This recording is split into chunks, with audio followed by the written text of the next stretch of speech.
Hello students, मैं अतुल सिन्हा। आज हम लोग केमिस्ट्री का एक बहुत इंपॉर्टेंट चैप्टर है बायोमॉलिक्यूल्स। इसका एक टॉपिक है कार्बोहाइड्रेट्स। इसके बारे में बात करेंगे, इसके कंसेप्ट को समझेंगे।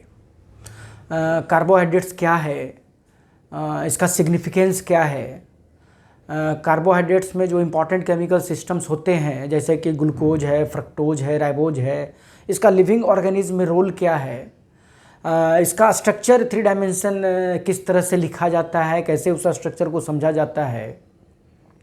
साथ ही साथ उस 3 डायमेंशन स्ट्रक्चर्स में कुछ स्टीरियो स्पेसिफिक टर्म्स है जैसे कि एनोमर्स है, एपीमर्स है, ग्लाइकोसाइड लिंकेज है। ये सारी बातें हम लोग कार्बोहाइड्रेट्स में करेंगे, समझेंगे। आप ध्यान से इस लेक्चर को देखो। कार्बोहाइड्रेट एक इंटरेस्टिंग और बहुत ही इंपॉर्टेंट टॉपिक भी है। इससे क्वेश्चंस एग्जाम्स में आता है, +2 में भी आएगा, IIT JEE में आएगा, नीट में आएगा। आप लेक्चर को ध्यान से देखेंगे तो इससे रिलेटेड किसी भी तरह का कन्फ्यूजन वो दूर हो जाएगा। बहुत सिंपल तरीके से हम लोग इस पे बात करेंगे। पहले तो कार्बोहाइड्रेट्स ध्यान में रखना है कि ये फूड या एनर्जी का मेन सोर्स है। और जैसा कि हम लोग जानते हैं किसी भी लिविंग ऑर्गेनिज्म को फूड्स चाहिए, क्योंकि फूड्स क्या करेगा, ये लिविंग ऑर्गेनिज्म को एनर्जी सप्लाई करेगा।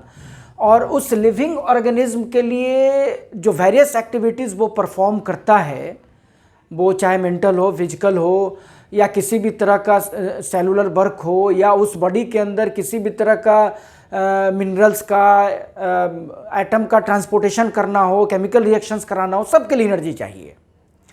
तो फूड्स और एनर्जी जो कार्बोहाइड्रेट्स जो मेन सोर्स है, ये एक्चुअली में लिविंग ऑर्गेनिज्म के लिए एक इम्पॉर्टेंट पार्ट है और जो अपने वेरियस एक्टिविटीज़ को परफॉर्म कराने के लिए इसका यूटिलाइज करता है। अब थोड़ा सा एक बेसिक आइडिया हम लोग एनर्जी लिविंग ऑर्गेनिज्म में जानते हैं कि ये लिविंग ऑर्गेनिज्म में ये जो एनर्जी का जो रिक्वायरमेंट है, ये एक कंटिन्यूसली सप्लाई होता है ATP ADP साइकिल से। ATP ADP साइकिल से हम लोग जानते हैं कि ये कंटिन्यूसली लिविंग ऑर्गेनिज्म को सेल के अंदर जो माइटोकॉन्ड्रिया है वहाँ से ये मिलता रहता है। ठीक है, तो कंटिन्यूसली ध्यान रखना, अगर एनर्जी सप्लाई नहीं हो रहा तो फिर लिविंग ऑब्जेक्ट वो नहीं है, लिविंग सिस्टम नहीं है। अब ATP क्या है? ATP अभी फिलहाल ATP पे बात नहीं कर रहे, केवल फुल फॉर्म ध्यान रखना। ये एडेनोसिन ट्राइफॉस्फेट है और ये ADP जो है एडेनोसिन डाइफॉस्फेट है। और ये जो साइकिल है, यही साइकिल रिस्पॉन्सिबल है लिविंग ऑर्गेनिज्म में कंटिन्यूअस एनर्जी सप्लाई के लिए। ATP ADP में कन्वर्ट होता रहता है, ADP ATP में कन्वर्ट होता रहता है कंटिन्यूअसली। लेकिन इस दोनों में अंतर देखो क्या है। ATP एनर्जी स्टोर हाउस है, ये एनर्जी रिलीज करके ADP में कन्वर्ट हो जाता है। तो फिर से ADP को ATP में कन्वर्ट कराना पड़ेगा, यानी उसको फिर एनर्जी देना पड़ेगा। ये उसी तरह का केस है जैसा कि कोई रिचार्जेबल बैटरी है। बैटरी को पहले चार्ज कर दिए, उससे कुछ वर्क किए, डिस्चार्ज हो गया, फिर उसको रिचार्ज किए। तो ये कहानी यहाँ पर उसी से रिलेटेड है। ATP वास्तव में एक चार्ज्ड बैटरी है जो एनर्जी सप्लाई करता है सेल को फॉर वेरियस सेलुलर वर्क, और ये फिर डिस्चार्ज होकर ADP में कन्वर्ट हो जाता है। तो इसको भी तो फिर चार्ज करना पड़ेगा, इसको फिर एनर्जी सप्लाई करना पड़ेगा, इसको फ्यूल देना पड़ेगा। तब ये साइकिल जो है कंटिन्यूअसली जब तक लाइफ है तब तक ये काम होता रहेगा। अब ये एनर्जी सप्लाई होता है ग्लूकोज से, ग्लूकोज के ब्रेकिंग से ये एनर्जी सप्लाई होता है और उस घटना को बोलते हैं सेलुलर रेस्पिरेशंस। अब देखो यहां पर आ गया ग्लूकोज, कार्बोहाइड्रेट। ये ग्लूकोज मिलेगा हमको फूड से। थोड़ा सा हम लोग इस फूड पे बात करते हैं। जो भी फूड्स इनटेक करते हैं हम लोग, या तो कार्बोहाइड्रेट है, प्रोटीन्स है, लिपिड्स है। लेकिन कार्बोहाइड्रेट एक इंपॉर्टेंट कंपोनेंट है फूड्स का जो एनर्जी प्रोवाइडर है टू द लिविंग सिस्टम। और ये वास्तव में स्टार्च के फॉर्म में है और ये ग्लूकोज का बहुत सारा मॉलिक्यूल जब आपस में लिंक हो जाता है ग्लाइकोसाइड लिंकेज से, ये भी बात करेंगे आगे क्या है, आपस में अटैचमेंट का ये लिंक है, तो ये स्टार्च देता है। अब ये ग्लूकोज कार्बोहाइड्रेट है, ये भी कार्बोहाइड्रेट है, ये मिलता कैसे है? तो ये हम लोग जानते हैं कि ये फोटोसिंथेसिस के दौरान ये फॉर्म होता है प्लांट्स के द्वारा, यानी कुछ इस तरह का रिएक्शन है ग्लूकोज के फॉर्मेशन। तो जब भी फूड्स या स्टार्च हम लोग इनटेक करते हैं तो पहले उसको ब्रेक कर देते हैं ग्लूकोज में, और ये जो ग्लूकोज है ये ब्लड स्ट्रीम के थ्रू ये सेल में मूव करता है, जहाँ पर इसका ऑक्सीडेशन होता है CO2 और H2O में। उस फेनोमेनन को सेलुलर रेस्पिरेशन बोलते हैं। सेलुलर रेस्पिरेशन अपने आप में एक बहुत कॉम्प्लिकेटेड प्रोसेस है, कॉम्प्लिकेटेड मेटाबॉलिज्म रिएक्शंस है, जिसमें पहले ग्लूकोज का ग्लाइकोलाइसिस होगा, फिर पायरुवेट सिस्टम बनेगा, इस तरह से वो आगे बढ़ते हुए वो फाइनली ATP प्रोड्यूस करता है। ATP एक्चुअली एनर्जी का फॉर्म है। तो जनरली सेलुलर रेस्पिरेशन में एक ग्लूकोज मॉलिक्यूल 36 ATP प्रोड्यूस करता है, और फिर ये जो है ये साइकिल में इन्वॉल्व हो जाता है, और इसलिए कहा जाता है कि कार्बोहाइड्रेट्स एक्चुअली इस ATP साइकिल को चार्ज करता है या इसको फ्यूल सप्लाई करता है। तो आपको ये सिग्निफिकेंस समझ में आ गया कार्बोहाइड्रेट्स का, यानी carbohydrates main source of energy है, और ये कुछ इंटरनल फेनोमेनन मैंने आपसे डिस्कशन किया। अब हम लोग बात करेंगे इसके कुछ बेसिक आइडियाज़ के बारे में, कार्बोहाइड्रेट्स क्या है और इसका इंट्रोडक्शन क्या है। अभी हम लोगों ने कार्बोहाइड्रेट्स का सिग्निफिकेंस देखा, जहाँ पर ये समझ में आया क्या कि ये मेन सोर्स ऑफ फूड्स या एनर्जी है जो स्टार्च से मिलता है, और starch ultimately is made up of glucose molecule. Carbohydrates में ग्लूकोज मॉलिक्यूल पे बहुत एक्सटेंसिव स्टडी किया गया रिगार्डिंग इसके स्ट्रक्चर से, इसके प्रॉपर्टी से। तो आप देखेंगे कि कार्बोहाइड्रेट में जो मोस्ट ऑफ द पैरामीटर्स है वो ग्लूकोज से ही रिलेटेड है। जैसे पहला है कि जो ग्लूकोज है ये स्वीट इन टेस्ट, और इस तरह के सिस्टम को बोलते हैं शुगर, और इस टर्म का जो ग्रीक ओरिजिन है वो है सैकेराइड्स। तो आप ध्यान देंगे कि कार्बोहाइड्रेट्स में ये टर्म ये इक्वली यूज होगा, यानी जो कार्बोहाइड्रेट्स है वो सैकेराइड्स, ये ध्यान में रखेंगे। अब ये सैकेराइड्स जो है ये शुगर से रिलेटेड है, जिसका टेस्ट स्वीट टेस्ट है। जनरली जो पॉलीसैकेराइड्स होता है, पॉली मानो क्या है अभी हम लोग को समझ में आ जाएगा, जो पॉलीसैकेराइड्स होता है वो उसका टेस्ट स्वीट नहीं होता है, तो उस स्थिति में वो शुगर नहीं बोलते हैं। तो ध्यान देना, जो सैकेराइड्स है वो फर्दर हम लोग इस तरह से सोच सकते हैं, एक कैटेगरी शुगर का होगा और एक होगा नॉन शुगर। शुगर का मतलब स्वीट इन टेस्ट, और नॉन शुगर का मतलब not sweet in taste, not sweet. ये आपका पॉलीसैकेराइड्स जो कार्बोहाइड्रेट्स होता है वो नॉन शुगर होता है, जैसे कि स्टार्च है, जैसे कि सेलुलोज है, इस तरह से। और जो शुगर क्लासिफिकेशन है कार्बोहाइड्रेट्स का वो स्वीट इन टेस्ट, वो जितना भी मोनोसैकेराइड्स है, चाहे ग्लूकोज हो, फ्रक्टोज हो, राइबोज हो, लैक्टोज हो या डाइसैकेराइड्स, वो सभी इस कैटेगरी में आएगा। तो अभी फिलहाल मैं केवल मेंशन कर देता हूं all monosaccharides, disaccharides, oligosaccharides, these are actually except polysaccharides. Polysaccharides are non sugars. तो पहला इंपॉर्टेंट इंफॉर्मेशन कार्बोहाइड्रेट का जो बेसिक आइडिया मिला वो ग्लूकोज से रिलेटेड, वो टर्म है सुगर या सैकेराइड्स। ठीक है, अब हम लोग थोड़ा सा ये मोनो और डाई पॉलीसैकेराइड्स को समझ लेते हैं, वो क्या है।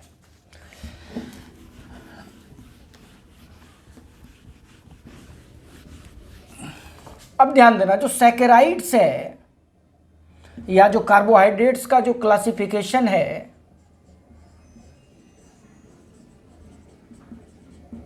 वो एक मोनोसैकेराइड्स और एक पॉलीसैकेराइड्स। पॉली का मतलब एक से, मोनो का सेंस होता है जिसमें एक ही मॉलिक्यूल्स हो, यानी मोनोसैकेराइड्स having या it is composed of only one molecules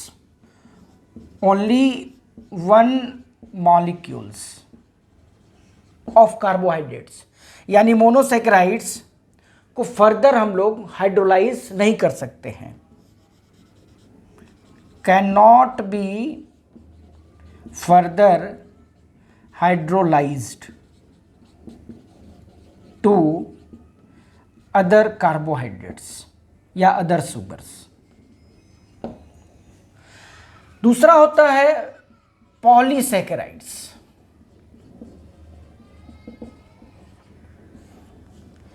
polysaccharides जिसको कि हम लोग फर्दर हाइड्रोलाइज कर सकते हैं दूसरे सुगर्स या कार्बोहाइड्रेट्स में, ये कह सकते हैं that can be further hydrolysed, that can be further hydrolyzed। अगर हाइड्रोलाइज करने के बाद ये 2 मॉलिक्यूल्स ऑफ मोनोसैकेराइड्स देता है तो इसको बोलेंगे डाइसैकेराइड्स। क्लियर है? अगर ये हाइड्रोलाइज करने के बाद 3 और 10 के रेंज में देता है, on hydrolysis it gives 3 to 10 molecules of monosaccharides, इसको बोलेंगे ऑलिगोसैकेराइड्स।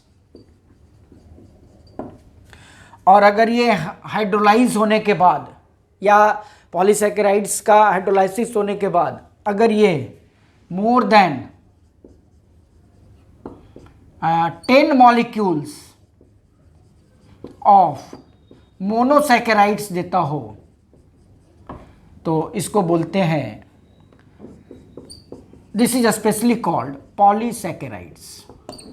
तो ध्यान देना, पॉलीसैकेराइड्स में डाई भी है, ओलिगो भी है, पॉली भी है, लेकिन अब स्पेशली हम लोग बात करेंगे mono, di, oligo, polysaccharides. Mono में 1 molecule, this can not be further hydrolysed. Di में 2 मॉलिक्यूल्स, या डाइसैकेराइड जब हाइड्रोलाइज करेगा तो 2 मॉलिक्यूल देगा। ओलिगो में इसका हाइड्रोलाइसिस करेंगे तो 3 और 10 के बीच देगा मोनोसैकेराइड्स, और पॉली में 10 से अधिक देगा। कुछ इस तरह से आपको ध्यान रखना है, और सैकेराइड्स के बारे में क्लासिफिकेशन में वो लेक्चर में और डिटेल इस पे चर्चा हम लोग करेंगे। तो पहला इंफॉर्मेशन समझ में आ गया कि कार्बोहाइड्रेट का जो सैकेराइड टर्म है या शुगर टर्म है वो ग्लूकोज से रिलेटेड है। अब आगे हम लोग बात करते हैं दूसरे इंफॉर्मेशन पे।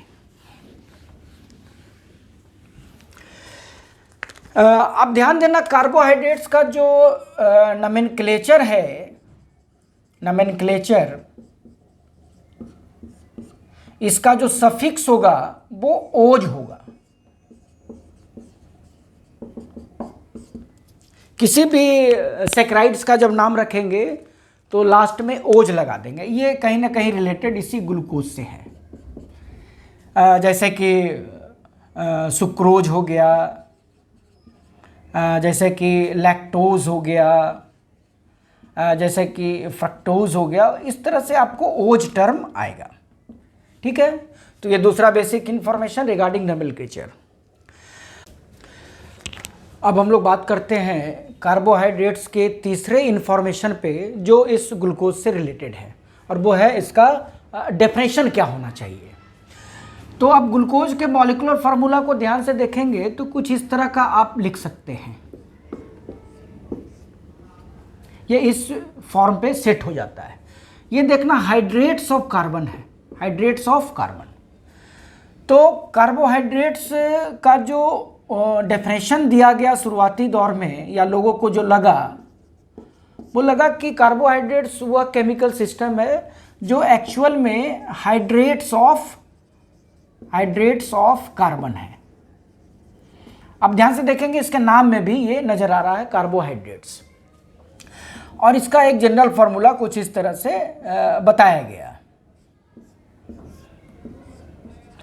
लेकिन इस फॉर्मूला में सर्टेन लिमिटेशंस है। वो लिमिटेशन क्या है, जैसे देखो एसिटिक एसिड CH3COOH, वो इस जनरल फॉर्म को सेटिस्फाई करता है। अब ध्यान से देखना कुछ इस तरह से ये है। उसी तरह से लैक्टिक एसिड N=3 कर दो, इस फॉर्म पे ये सेट हो जाएगा। लेकिन दीज आर नॉट कार्बोहाइड्रेट्स, ये कार्बोहाइड्रेट्स नहीं है। एक बहुत इंपॉर्टेंट कार्बोहाइड्रेट है जो डीएनए का शुगर है, DNA deoxyribose nucleic acid. DNA बहुत इंपॉर्टेंट सिस्टम है लिविंग ऑर्गेनिज्म का। इसमें जो शुगर है वो है डीऑक्सीराइबोस। ये वास्तव में एल्डोपेंटोज है, एल्डोपेंटोज, जो आगे हम लोग देखेंगे इसका क्या मतलब है।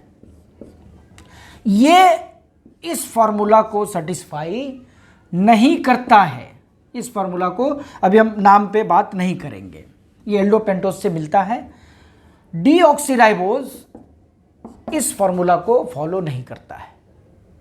तो इस डेफिनेशन में कुछ इनहेरेंट प्रॉब्लम है। तो अब हम लोग कुछ इसके मॉडर्न डेफिनेशन पे आएंगे, कुछ ऐसे डेफिनेशन पे बात करना चाहेंगे जिससे कि कार्बोहाइड्रेट्स का किसी एक पार्टिकुलर सिस्टम के बारे में पता भी चल जाए और उसके प्रॉपर्टीज को भी हम एसेस कर सकें उस केवल डेफिनेशन से। अब देखो कार्बोहाइड्रेट्स में जब डिफरेंट केमिकल सिस्टम पे जब स्टडी आगे बढ़ा, जब उस पर काम करना शुरू हुआ, तो ये पता चला कि कार्बोहाइड्रेट्स का जो भी प्रॉपर्टी है, जो भी इसका स्पेसिफिक प्रॉपर्टी है, चाहे वो केमिकल हो, फिजिकल हो या ऑप्टिकल हो, जो भी प्रॉपर्टीज है वो 3 डायमेंशन स्ट्रक्चर से रिलेटेड है। ये अब समझ में आने लगा। इसका मतलब है कि कार्बोहाइड्रेट्स को डिफाइन करने में ये स्ट्रक्चर का रिप्रेजेंटेशन होना चाहिए। जैसे देखो अभी तक हम लोग ग्लूकोज बोल रहे थे, लेकिन एक्चुअल में जो नेचर में ग्लूकोज है, जो फोटोसिंथेसिस में बनता है या जो शरीर में बॉडी के अंदर मेटाबॉलिज्म में पार्टिसिपेट करता है, जो एटीपी प्रोड्यूस करता है, वो वास्तव में ये ग्लूकोज का स्टीरियो फॉर्म है। यहाँ पर डी जो है डी और एल फॉर्म, ये कन्फिग्रेशन से रिलेटेड है जो कार्बोहाइड्रेट और एमिनो एसिड्स में यूज किया जाता है। इसके बारे में स्ट्रक्चर में बात करेंगे। और ये जो प्लस साइन है ये बता रहा है इसके ऑप्टिकल एक्टिविटीज़ को, ये डेक्स्ट्रोरोटेटरी है। तो एक्चुअल में ये है जिसको कि हम लोग बार बार ग्लूकोज कह रहे थे। यानी अब हमको कार्बोहाइड्रेट्स के डेफिनेशन में ये सभी बातें ध्यान में रख के ही बतानी होगी। तो जो अब ये जो मॉडर्न डेफिनेशन आया वो कुछ इसी स्ट्रक्चर से रिलेटेड आया, और वो है कि now carbohydrate is defined as carbohydrates are the system, यानी आर ऑप्टिकली एक्टिव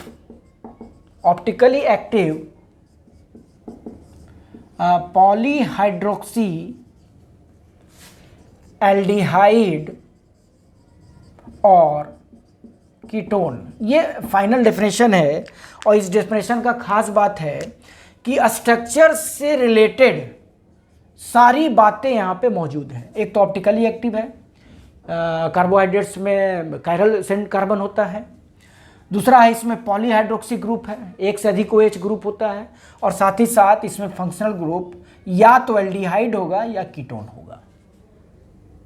ठीक है, जैसे एक एग्जांपल इस दोनों का हम लोग लेते हैं। जैसे जो ग्लूकोज है, ये इसमें फंक्शनल ग्रुप एल्डिहाइड है, और जो फ्रक्टोज है इसमें फंक्शनल ग्रुप कीटोन है। ये ध्यान देना। अब देखो, अगर फंक्शनल ग्रुप एल्डिहाइड हो तो इसको बोलेंगे एल्डोजेस। ये अब आपको बेसिक इंफॉर्मेशन में ध्यान रखना। एल्डोजेस का मतलब है फंक्शनल ग्रुप एल्डिहाइड, और ओजेस का मतलब यहाँ कार्बोहाइड्रेट से, पॉलीहाइड्रोक्सी सिस्टम से है। और अगर फंक्शनल ग्रुप कीटोन हो तो इसको बोलेंगे कीटोजेस। इसका एग्जाम्पल फ्रक्टोज है, इसका एग्जाम्पल ग्लूकोज है। अब ये फर्दर आगे बढ़ेगा, जो हम लोग देखेंगे भी। अब इसमें कार्बन एटम कितना है उसके हिसाब से ये थोड़ा नाम चेंज होगा। अगर कार्बन 6 है तो बोलेंगे एल्डोहेक्सोज। यहां पर हेक्सो का मतलब 6 कार्बन एटम और फंक्शनल ग्रुप एल्डिहाइड। अगर 6 कार्बन एटम हो और वो कीटोन फैमिली का हो तो ये कहलाएगा कीटोहेक्सोज। हेक्सोज का मतलब 6 कार्बन और कीटो का मतलब उसमें कीटोन ग्रुप का है, ये कीटोन फंक्शनल ग्रुप है। उसी तरह से कार्बन 5 हो तो एल्डोपेंटोज, कार्बन 5 हो तो कीटोपेंटोज। इस तरह से इसके नोमेनक्लेचर में हम लोग इस फंक्शनल ग्रुप को यूटिलाइज करते हैं। क्लियर है? अब हम लोग बात करते हैं कि क्यों स्ट्रक्चर इतना इंपॉर्टेंट है जिसको कि डेफिनेशन में यूज किया गया है। इसको समझने के लिए मैं आपको 2 एग्जाम्पल पे बात करना चाहूँगा। वो है, एक है ग्लूकोज का 2 फॉर्म है, एक है डी ग्लूकोज और एक है एल ग्लूकोज। अब आपको ये जो मॉडर्न डेफिनेशन है स्ट्रक्चर से रिलेटेड, इस दोनों के एग्जाम्पल से पूरा क्लियर हो जाएगा कि क्यों इस डेफिनेशन का इतना सिग्निफिकेंस है। देखो, डी ग्लूकोज और एल ग्लूकोज दोनों का मॉलिक्यूलर फार्मूला सेम है, दोनों का स्ट्रक्चर भी ऑलमोस्ट सेम है, बस एक कार्बन पे OH का जो अटैचमेंट का जो डायरेक्शन है वो अपोजिट है। ग्लूकोज में कुछ इस तरह का स्ट्रक्चर है इसका, CH2OH। ध्यान देना, यहाँ से ये कार्बन 1 है।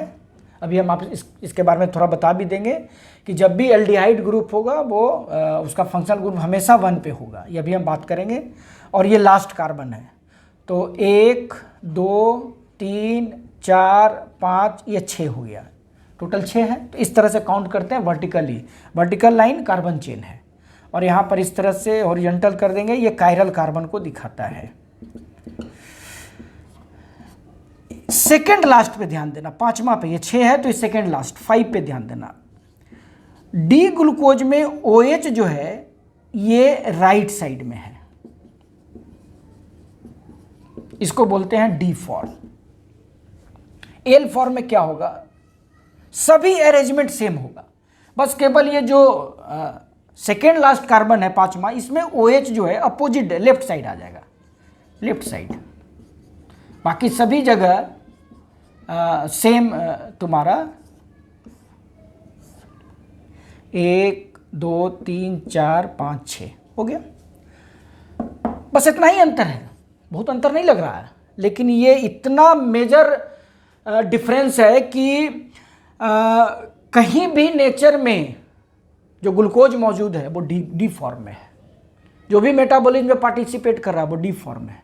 एल फॉर्म हमारे मेटाबॉलिज्म के लिए सुटेबल नहीं है, ये पार्टिसिपेट नहीं करता, इतना अंतर है। इसी चीज़ को तो हम समझना चाह रहे थे कि क्यों स्ट्रक्चर डिपेंडेंट कार्बोहाइड्रेट्स का डेफिनेशन दिया जाना बहुत ज़रूरी था।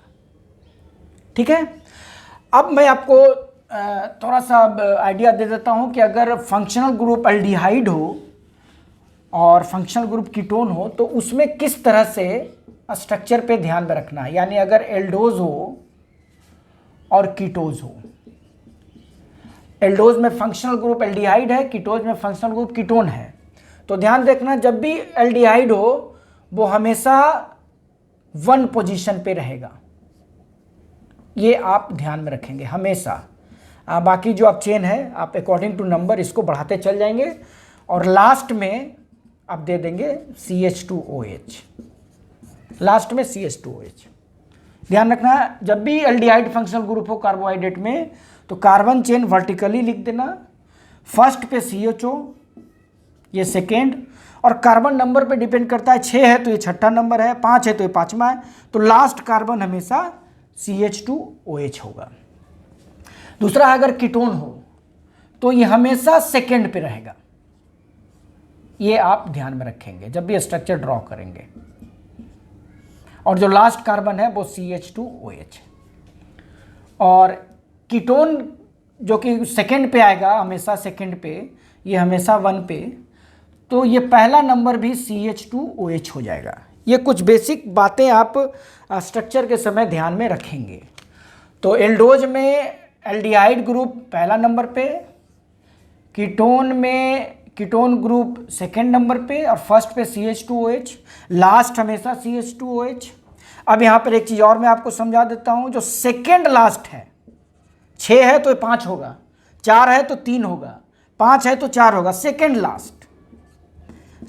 लास्ट जो कार्बन है अगर राइट साइड हो OH तो इसको बोलेंगे D फॉर्म, और सेकेंड लास्ट में अगर लेफ्ट साइड OH हो तो उसको बोलेंगे L फॉर्म। ये आप ध्यान में रखेंगे। तो थोड़ा सा D और L फॉर्म को भी समझा देते हैं। तो जो सेकेंड लास्ट है ये लास्ट कार्बन है और ये है सेकेंड लास्ट। सेकेंड लास्ट में अगर राइट साइड हो OH तो ये हो जाएगा D फॉर्म, और सेकेंड लास्ट में अगर लेफ्ट साइड OH हो, लेफ्ट साइड, तो ये कहलाएगा L फॉर्म। ये सेकेंड लास्ट, ये लास्ट। तो उम्मीद है कि कार्बोहाइड्रेट से रिलेटेड जो बेसिक आइडिया है वो आपको समझ में आ गया होगा। अब इसके आगे हम लोग बात करेंगे क्लासिफिकेशंस पे, जिसमें सैकराइड्स के डिटेल में बारे में बात करेंगे, रिड्यूसिंग शुगर क्या है, नॉन रिड्यूसिंग शुगर क्या है। इस तरह से ये कार्बोहाइड्रेट्स का लेक्चर आगे बढ़ेगा। ठीक है, थैंक यू।